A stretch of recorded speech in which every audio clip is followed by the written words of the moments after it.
Hello, and welcome to another live windsurf coaching.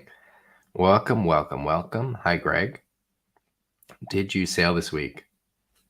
And how are you doing? Oh, excuse me. I'm exhausted. I just came off of 2 weeks of coaching in Denmark. It was awesome. We had great conditions, great people. It was a good time. Lots of learning, lots of windsurfing, lots of talk about windsurfing, full immersion from the two master classes that we ran up in Denmark. I'm exhausted. I fell asleep putting my son to bed this evening, so I've already slept a little bit. But we had a great time. We had a really great time. We sailed a lot. So I've been on the water a lot in the last 2 weeks and doing a lot of coaching.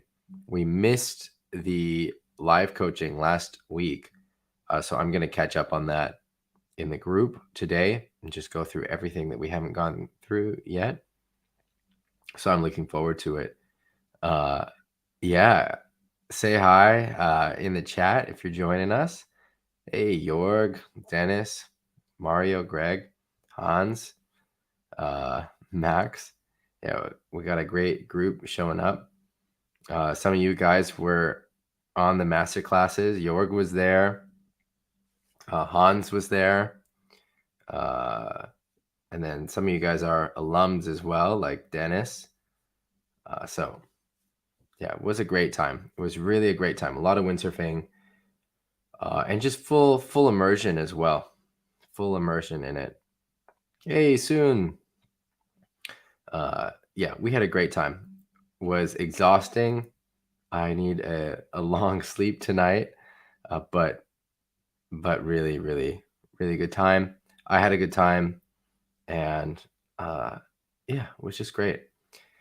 Steen, John, good evening, good evening. Facebook user in Heiligenhafen. Sounds fun. Steen had 3 incredible days. John had some good days. Yeah, it seems like there was good wind blowing through Europe this week. So if you're in Europe, I hope you got on the water. All right, I'm going to jump into the Facebook group and just go through the coaching. We've got a lot that I need to catch up on. All right. Here we are. Let's see if we remember how to do this. All right, let's load up the Facebook group. First up, we have a post from Jan who says he sailed today on Zilt. This is today. This is from just 16 minutes ago. And he says it was a tough session. So I'm just going to read his text. Not being a power sailor, he's only 68 kilograms, I was quite uncomfortable with the conditions and with myself because it was on the borderline of what is manageable for me regarding my state of fitness. Being 45, I'm not so strong like I was in the past, but I'm a physio and I know my limits quite well. For safety, I was wearing a rest tube.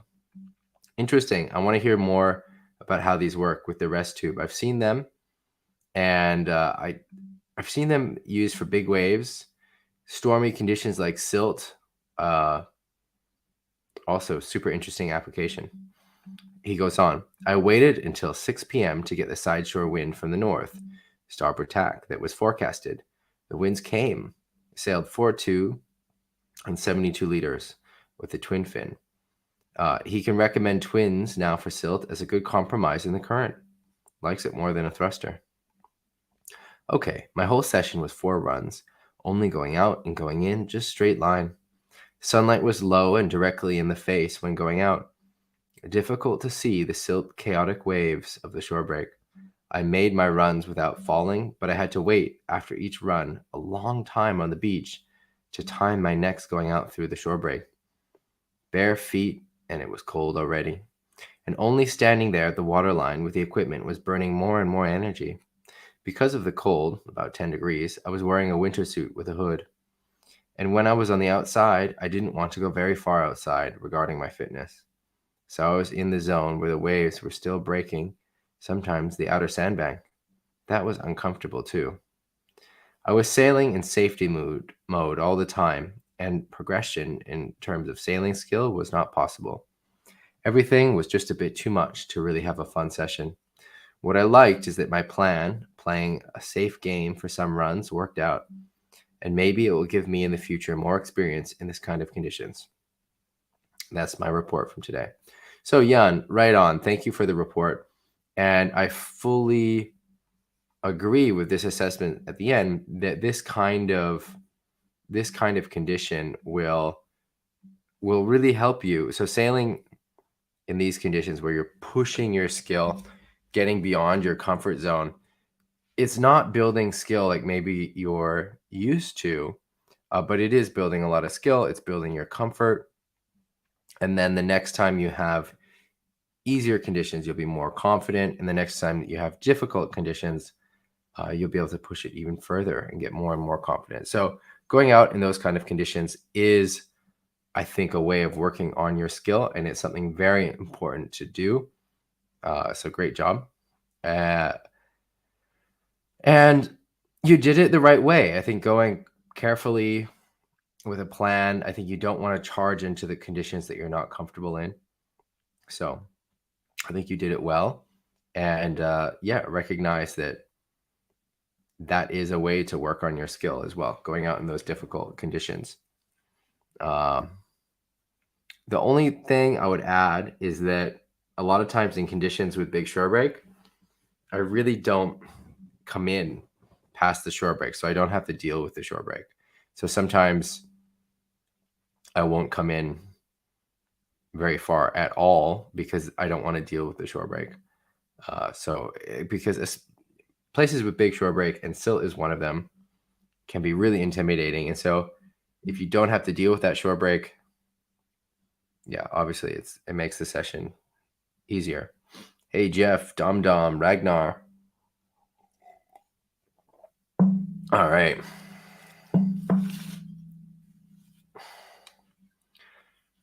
Yeah, it was super strong last week. That's right. All right, let's go. Alex asked for a recommendation for clinics between January and April. I'll possibly do a masterclass at that time. It would either be Cape Town or Maui. I'm thinking of doing something possibly in Cape Town, but I'm not sure. And then maybe in May on Maui or end of April. So Alex, I'm not sure if any of those would work. Otherwise, we've got a few options listed down here. Here's a picture of my face. This is from yesterday in Vidasanda in Denmark. We had some difficult conditions. I think I'm looking over at my friend Cedric getting slammed here. But that was a difficult session, this one. I found it pretty difficult. All right. Ragnar made a movie from the masterclass that he took part in. That was the first week. And I haven't had time to watch this yet. He just posted this today. I will definitely check it out. Thank you, Ragnar. Greg is asking, would it have been too difficult to get out on a smaller sail? Or would it have been easier out there with a smaller sail? I'm not sure. That's a question for Jan. Dom posted this video of that Ben Profit filmed, which is about a step-by-step guide to the push loop. This is something I've been talking about with Ben. Ben and I talk a lot, and we were talking about trying to break down the push loop, and he was talking about this method with the backhand off. I think this is good. It's a little bit more of a push loop tabletop than a standard push loop, but that's not a bad thing for learning.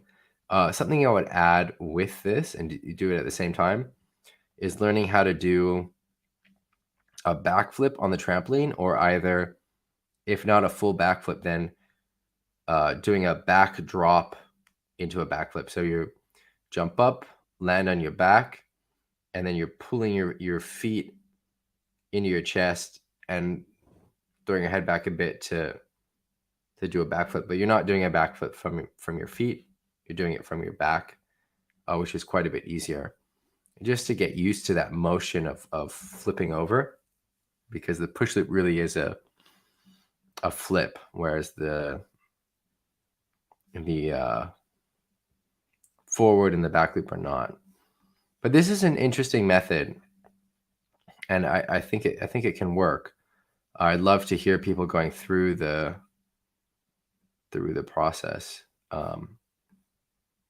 Yeah, it's super interesting, and I like breakdowns like this. All right, next up, Greg got some new fins for his board. This looks very similar to the fins I ride. I'm used to riding I ride the Scorchers, not the Flex, but then otherwise this is pretty much my setup, and yeah, I want to hear how it works. This is a great setup for riding waves, and I want to hear how you feel, Greg. All right, next up, here's an update from Chris with on his forward loop journey.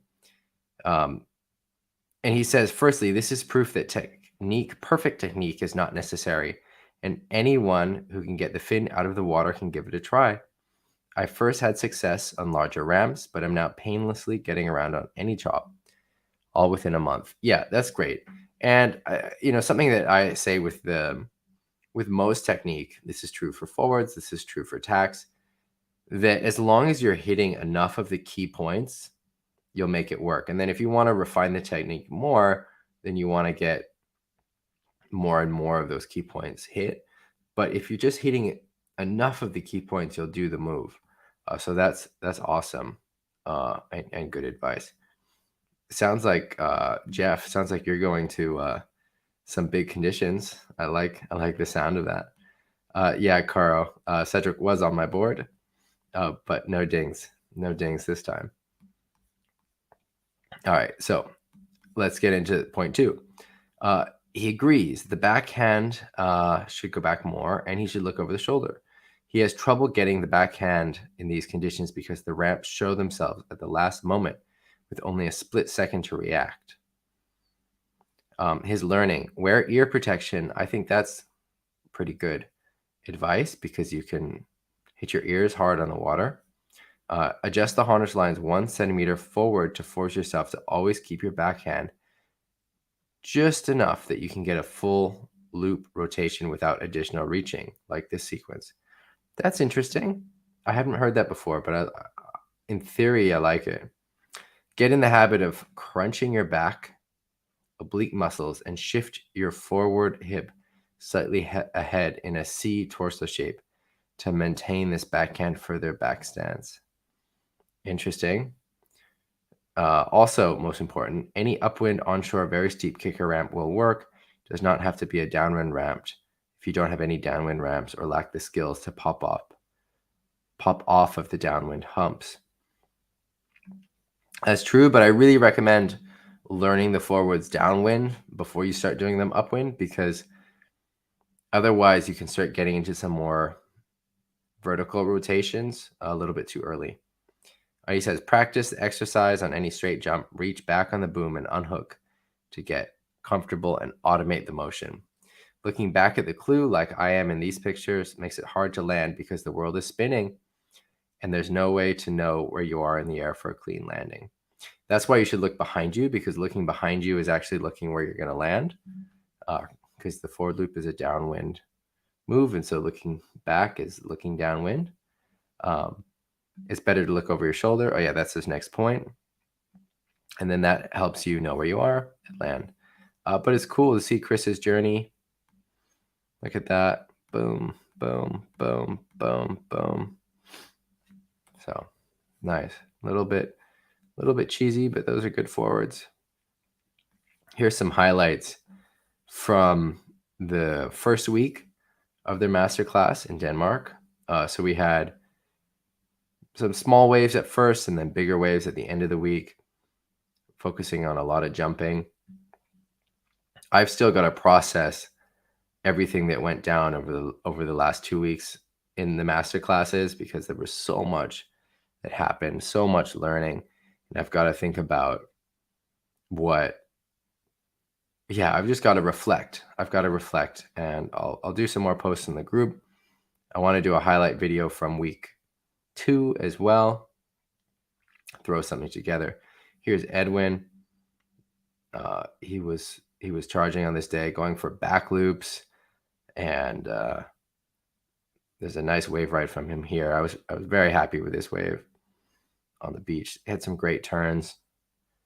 There was a lot of learning that went down. Both weeks were huge. There's Caro and Sibylla. Beautiful carving cutback. We worked on wave riding and jumps. Here's Chris. This was a starboard tack day in Handsome. And Chris really impressed me with how he was linking turns. There's Ragnar with the tail grab, which is one of the great exercises we do. Back to Chris.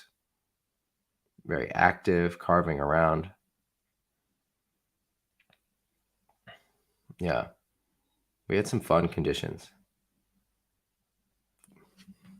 And thank you everyone that was there for pushing yourself.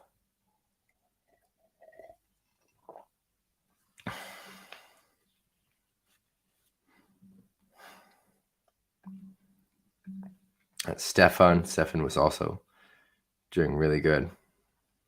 Everyone did great.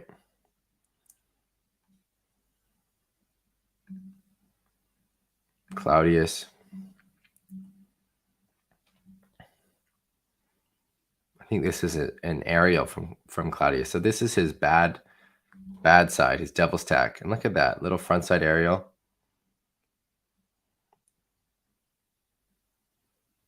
And there's Sibylla charging. Caro going for her forwards. And her awesome off the lips, like always. And here's a little aerial from me at a different spot.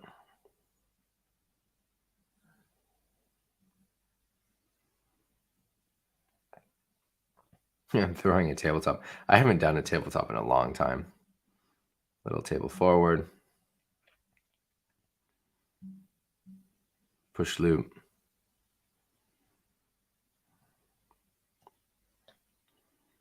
Little wave ride. I'll put together some of my clips and I've got to do the highlights from week 2. But I'll also put together some more of my clips. That's something that I'll probably post on the Patreon. I think that's a good place for it. All right. This is an older question from Kevin. We already talked about this a bit. So what information do you want to see from the manufacturers? Rasmus is asking how the short tail board is working. I really liked it in the mushy conditions. So I was sailing in Kegness with it and the board felt great. I didn't use it when the waves got bigger. I switched to my other board that I'm more comfortable in those conditions. All right, here we go. These are some back loops from Tomas. He's getting so close. I feel like one of the big things with these back loops is at this point, it just comes down to just pure desire. How much do you want it? And it maybe sounds stupid to say, but at this point, it's just about really wanting it. Like that back loop could have been made. If you stay really strong in your body and just hold the gear for a second and then position everything to go back out, this could have been a made back loop. The technique looks fine. Just have to really visualize making them and have the confidence to then think that you're going to make it. And so then when you get to the landing at this point, you hold everything together for a second longer rather than letting go. Hey, Tomas, we're looking at your back loops. All right, let's look at this one. So similar kind of deal. And I feel like there's a point where it's just about repetitions. Tomas mentioned to me, he was on one of the master classes, that he thinks he needs to look more over his shoulder after he lands to so not looking down, and that could be helpful as well. But it's a lot just about really wanting to land these, and then keeping your body strong on the landing, not letting the gear fall apart after you land. But I think the rotations look really good, and so doing more repetitions and really visualizing that you're going to make them. I think one of the problems is you've done so many backloops that you haven't made that you kind of expect to fall. But sometimes on the landing, it's not that easy. It's not a perfect landing, but you can still land it. It's not like a forward loop. The back loop landing is a lot more technical because you're not landing on the tail, you're landing downwind and on the nose.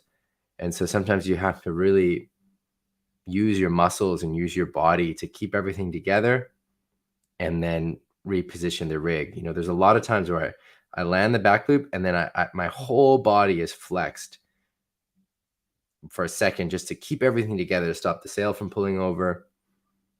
And then it just takes that extra second of force and focus, and then the rig will start to reposition itself. So I think it's a matter of, especially in these first two, of just really being more confident that you're going to make it, and then stronger and more willful in your body on the landing. All right, here's a stalled forward from Radu, which looks sweet. I don't know what the question is. He says he's pulling his backhand a little bit too early, which maybe is the case, but it looks awesome. I think one of the next steps with these stalled forwards is going more upwind,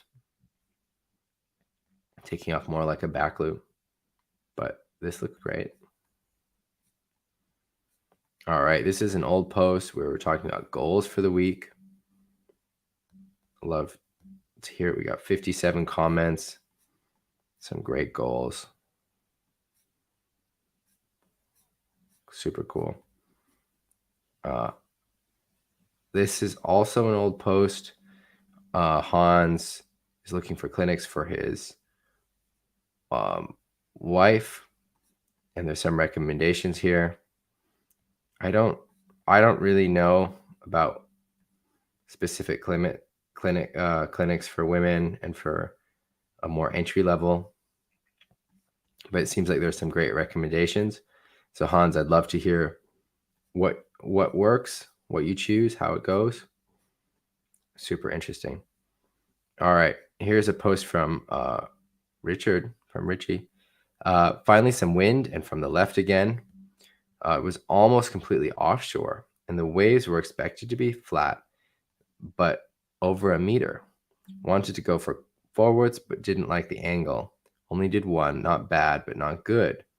But glad I at least did one. What I was really happy about were the off-the-lips aerials. Timing on the wave is clear in the vid, and with this offshore, I find it difficult to re-enter the wave. It's all about timing. It's all about getting those high fives, but did manage it a few times. Any tips on this are very welcome. My own 2 cents in analyzing for the reentry. Timing. The reentry is almost only possible on the late high five. Yep, exactly. Board angle and back foot action on the high five moment. Make or break the turn, I guess. Board angle is also important. You want the board pointing at least down the line or back into the wave. Also, where you're looking is really important. So I haven't watched the footage yet, but you want to make sure that you're looking down the line in front of the wave where you're going to land. So you don't want to be looking out the back of the wave, and you don't want to be looking too far around.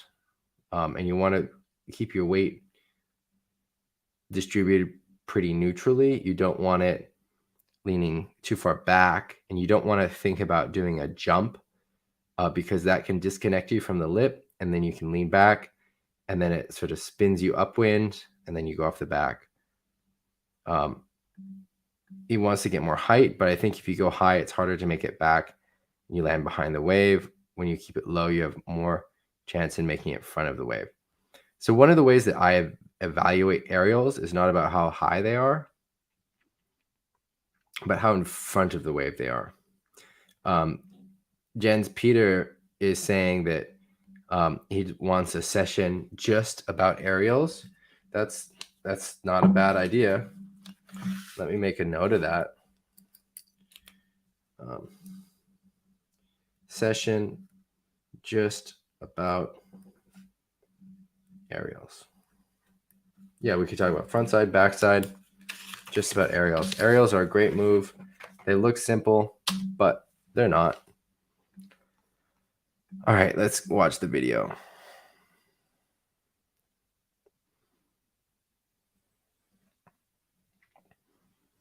Yeah, that looks good.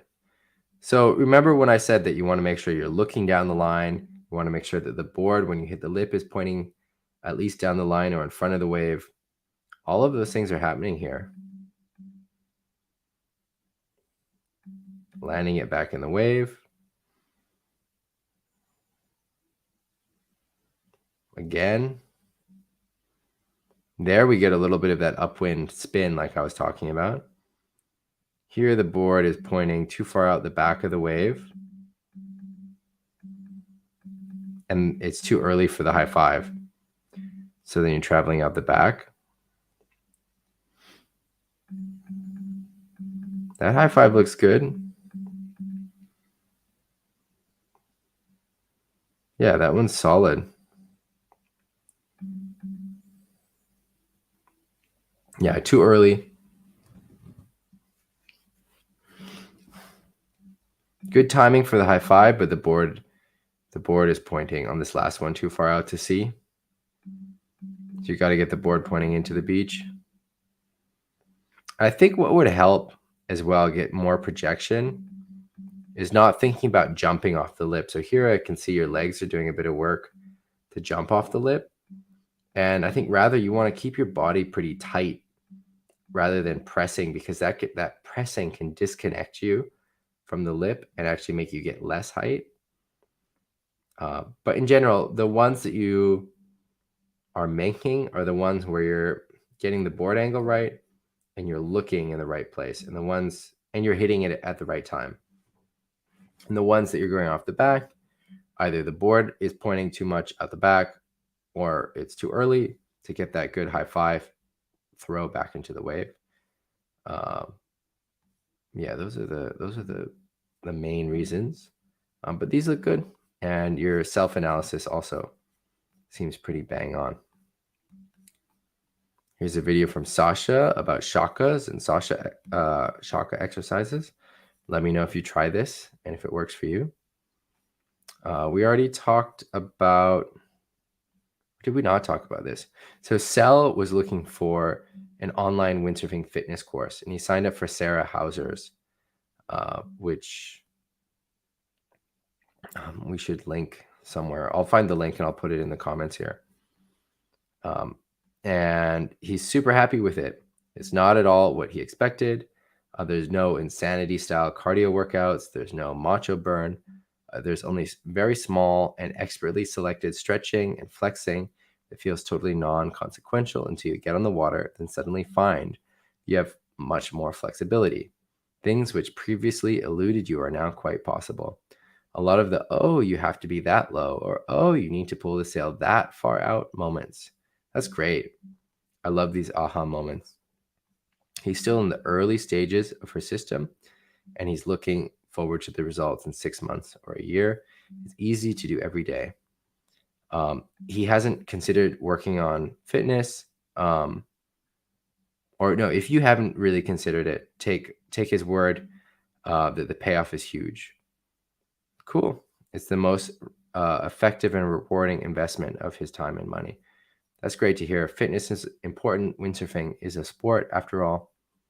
And so getting your fitness is great. All right. So Keoki posting about this video that Thomas did where he goes through his old boards and rides them. And this is his results. A good board is a good board no matter what. Yeah, I think that's true. New school boards have advantages, especially in offshore conditions, being more radical, but also more technical, as you have to dig the whole rail in the water. Old boards can be really good. They might offer more help because of more drive. Single fin is still an option, which might help you not losing drive. especially in onshore. Interested to know my opinion. Yeah, I think that there's some truth in what you're saying, Keoki. Single fin boards for sure still work. The single fins can be more difficult to turn though. So in onshore or offshore, any conditions, the multi-fins can be easier to maneuver. I was riding a single fin the other day. I was using my Taboo de Bomb 84 as a single fin and really enjoying it. So single fins, I think, do have a place. Let's see what other people say. Dontavius is saying that some old boards are unusable because of the long distance between the middle of the mast track and the front hole of the foot strap. Interesting. Huh. So some of the boards have the mast track too far forward for modern sails.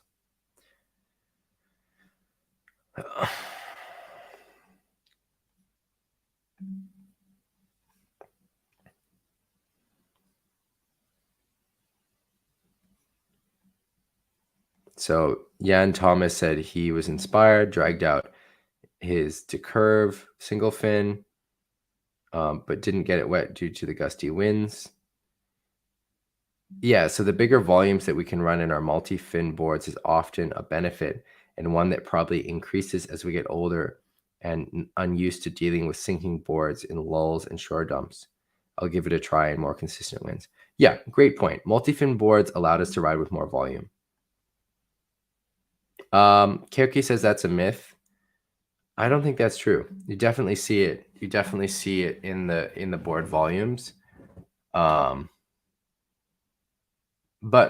I don't know, maybe you could take, so board volumes increased with the multi-fins, and so I guess you could say that that's a coincidence or something, and that you could ride those same boards with the larger volume with a single fin and they'd also work well. I'm not sure. You can definitely go wider in the tail with a multi-fin board. So even if the width, if you're saying you can't go wider, I mean, you can't go bigger, you can go wider in the tail with a multi-fin board and still turn really well. And having that width in the tail really helps you get going in lighter wind. Yeah, Hans is saying he's on a 104 liter in Handsome last week in 50 knot winds. Yeah, that's pretty wild. Jay Linson is saying that he had a great weekend at the Dutch coast, northwest winds, good waves, devil's tack, and Pozo-like morning in Udorp with a lot of waves and side on from the left. Autumn is here. Yeah, awesome. I'm in Hamburg for a few days and then I go to Silt. And so I'm just right back into it as well. Hopefully we get some good wind for the World Cup. I'll be competing there. All right, Jeff, we've got some footage from you. Finally got some third-person video the other day at Oceanside, Oregon. Conditions were light, 5'3" and small. I still need to be getting the backhand back and rig and body more forward. I also want to use my legs more. I was maintaining the carve in the bottom turn a bit longer, so there is a bit of progress. Tough day to look good. Trudy Larry took the video. All right, let's see. Pumping, staying high in the wave. We like to see it, dropping in. Video is a bit shaky, but there's a lot of positives here. You're getting the better body position than we saw in some of your older posts, Greg, in the bottom turn. You know, where you're getting leaned over.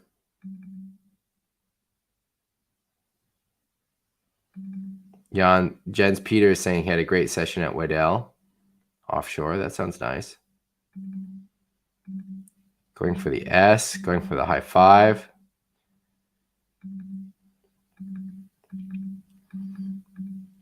So, I mean, that looks pretty solid. I think you can trust a little bit more in the high five. Your board starts to go a little bit flat. I think you can really hang here. Try to keep that board on the rail rather than pulling on the sail and coming upright. So when you're pulling in on the sail, and what you could be doing is continuing to sheet out.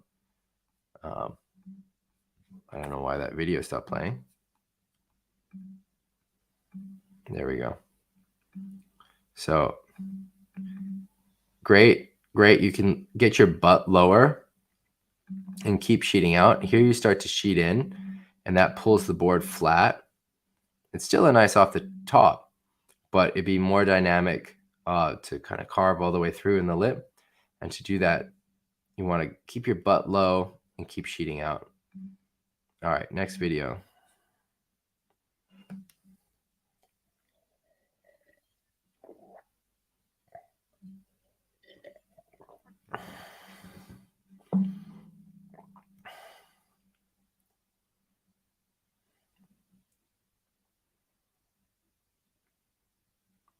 Yeah.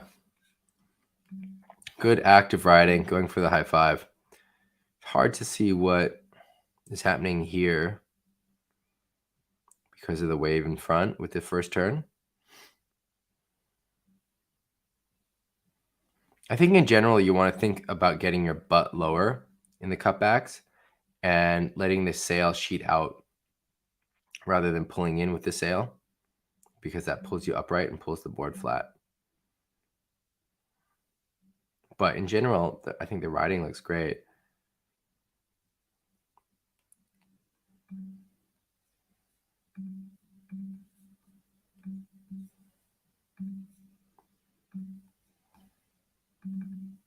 Here you're getting your butt lower, and then it gets you more on the rail. You see that? But in general, these look great. So Tavi is saying that your board nose is bouncing up and down in the first clip. Let's watch this again. Yeah, so there's a bit of a bounce.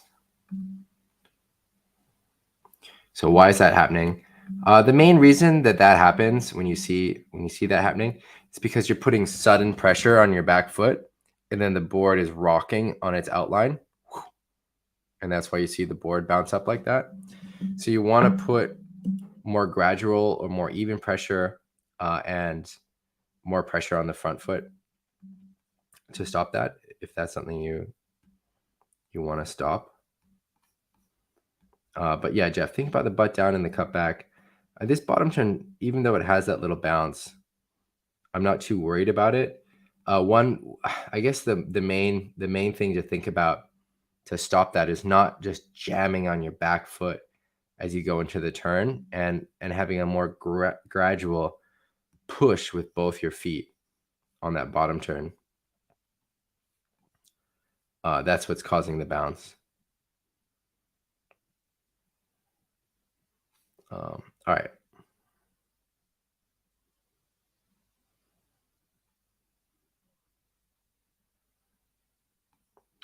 Yeah, this is interesting. So this is a different way of saying, I think, what I've been saying about getting your butt down. All right, here's a clip from Charles. This past week, I felt like I made good progress with the Vulcan I've been trying for years. I live in a landlocked, not so windy location, so sessions are scarce. Here are a few clips. The first two attempts are from the first day, where I land heavy and fall back as usual. But the last two, I changed a few things that helped. I tried a smaller fin, allowing me to access shallower, flatter spots, which mostly helped with the pop that wasn't forced as much and more across the wind as opposed to slightly upwind. Another key point was that I practiced riding switch in light wind days the days before. I usually avoid riding switch on that side as it feels awkward. Anywho, I feel like it's finally getting there. Any input on technique is welcome. All right, let's watch this.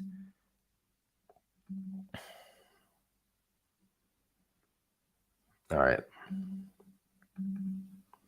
So I think the most important thing with the Vulcan is getting that front arm pushed across the body. And then you don't have to rush actually to grab the new side. You can you can kind of let it sit there a little bit. All right, why is this not working? All right, Charles, I've got a few other tips. I don't know why the video is not working. I can't play it. So you want to really get that when you're, oh, there we go. So when you're doing the, so I've got two main things.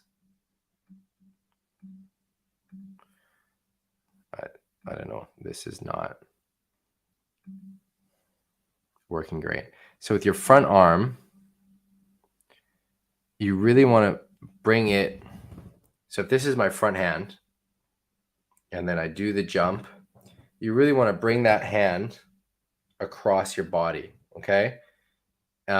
Across your body and forward and sort of straightening it. And so you don't want it to sit over here, and you don't want to then grab the sail and bring it across. You want to really use the hand that's holding the boom to, I don't know why this doesn't go more slow, but really can I change the settings? All right, I'm going to play this back more slowly, see if this can work. And then the second bit of technique I have is to move your front hand on the boom so it's closer to the mast. I don't know what's going on here. Oh, there we go. I don't know what's going on. Sorry, Charles. All right, come on, let's play. Come on, Facebook. You can do it. Come on. All right, so pause. All right, here we go. So Charles, you can move this hand to here on the boom. It can be in the curve of the boom. And that just makes the transition easier. And then when you jump, you are pushing that hand across your body, but you can think about doing it even more. And then really keeping that arm straight and pushing forward. So it's kind of like you're punching across. And then you can, that will help get the slide. And then you can reach and grab with the new hand. In general, you don't want to grab with your new hand too early. You don't want to rush to grab. Get the slide, keep pushing that old front hand forward, and then you can grab with the new hand. But moving the hand up on the boom will also help. So one, move your front hand more forward on the boom. You can grab in the curve. Two, really push that old front hand across your body and forward. You don't have to rush to grab the new side. All right, try that. All right. Here's a question about what other sports you do besides windsurfing. I skateboard. When I started skateboarding a few months ago, I used to skateboard when a long time ago, and I started it again, which is pretty fun. Otherwise, I started rowing again in the gym on the erg, which I used to do in college. So anyway, so that's what I've been doing. Looks like we got a lot of other sports people do, which is pretty cool. Interesting to read these. Yeah. Mountain biking, karate, outrigger canoeing. Yeah, skiing. Cool. All right. So Sel asked this question: what's the best strategy for getting out in conditions like this? And here's the video. Here's an ad. YouTube wants me to have thicker hair. All right. So let's play this video and see with the conditions. So these conditions do look pretty gusty inside. There's a few things that are important with getting out like this. One is it's really a game of centimeters. You want to really pay attention to where there's an open space and where there isn't. There's a clip somewhere in here. I already watched this that really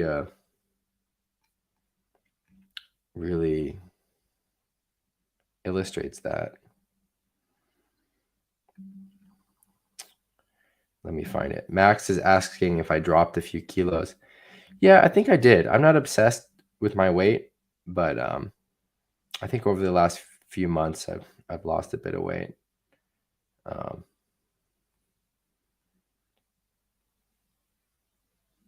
Changed a few things with my diet. I stopped eating sugar,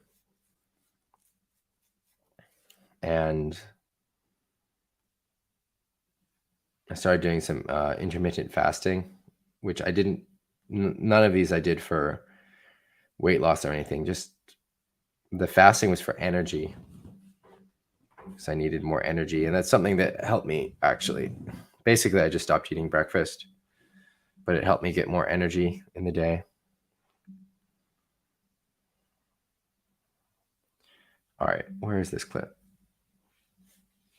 So one of the things you want to do in these conditions is wait, really wait, and wait for your opening. You want to be like a lizard. So if you watch a lizard, they stand still, looking, and then bam, they're running, going super fast. And that's what you want to do. So you wait, and then you see your opening and you act. And so you can maybe be standing there on the inside and waiting. You don't want to go out when it looks like this. But then as soon as you see an opening, that's when you can start to head out. And there's a good moment here. I took a screenshot of it because I was going to post it in the group. Let me see if that has the time code on it. I think it's here. Watching this guy go out, just to illustrate one of my points.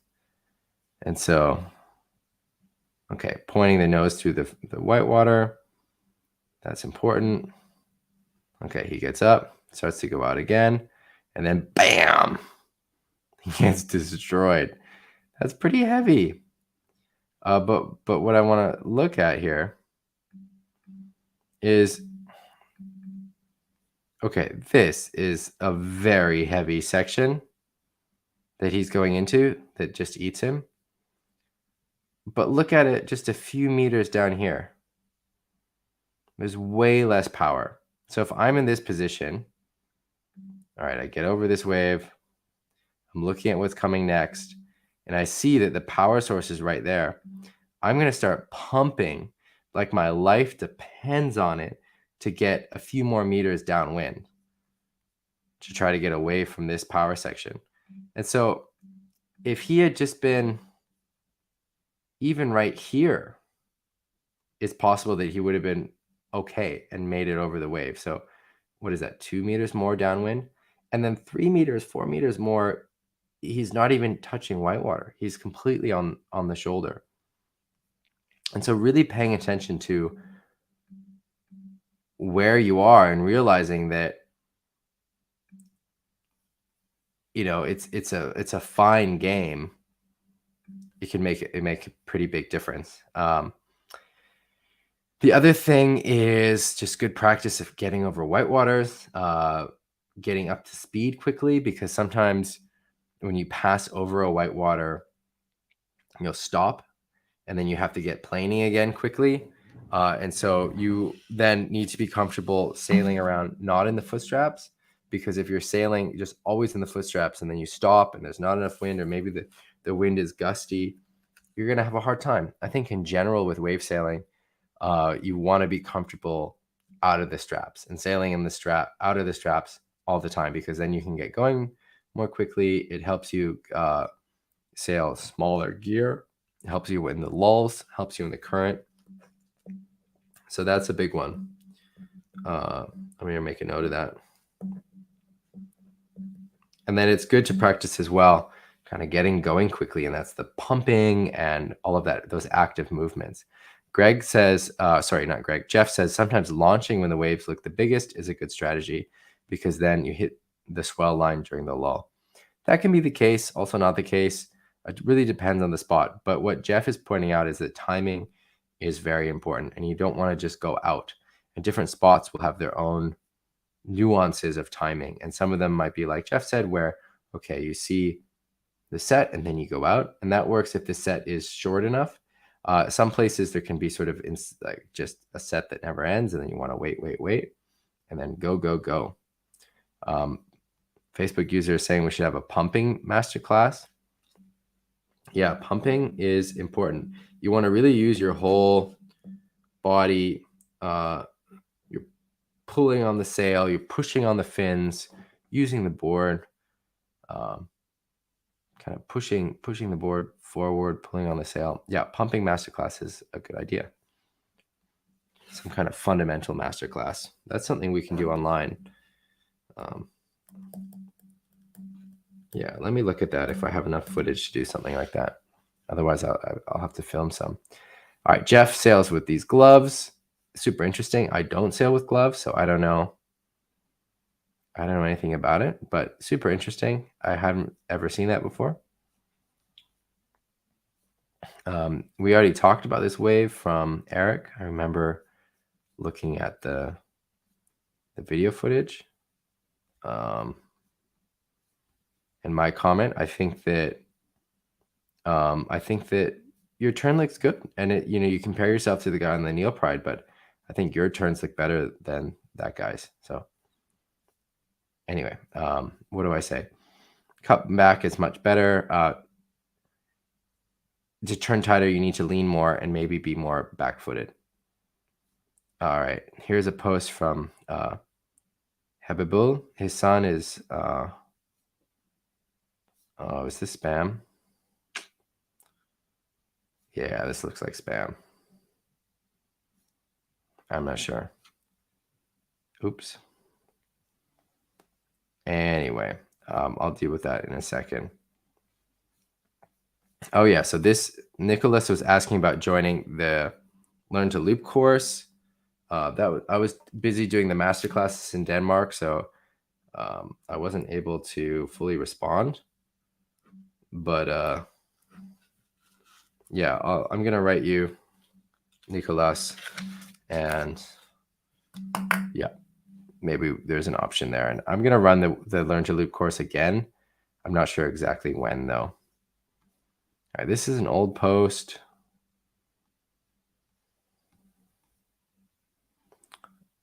But do we have a fresh question? Why is this popping up new? I don't know. I don't see one. We already talked about this. All right, we got some comments. All right, so Jay Linson is saying, don't be afraid of losing height. So he means don't be afraid of losing ground. Like don't be afraid of going downwind when going out in the waves. Better keep the speed between the waves by sailing a bit more downwind when completely powered up with speed gaining height again. Great point, especially when the conditions are more onshore. You want to actively go downwind to get speed and to look for areas that are easier to get out through. So very good point, especially when it's onshore. All right, let's keep going. So we already talked about this. I think amazingly, somehow we're caught up. Just like that. Just like that, we're caught up. So I just came off of 2 intense, but wonderful weeks of coaching from the master classes up in Denmark. I'm going to be doing more master classes next year.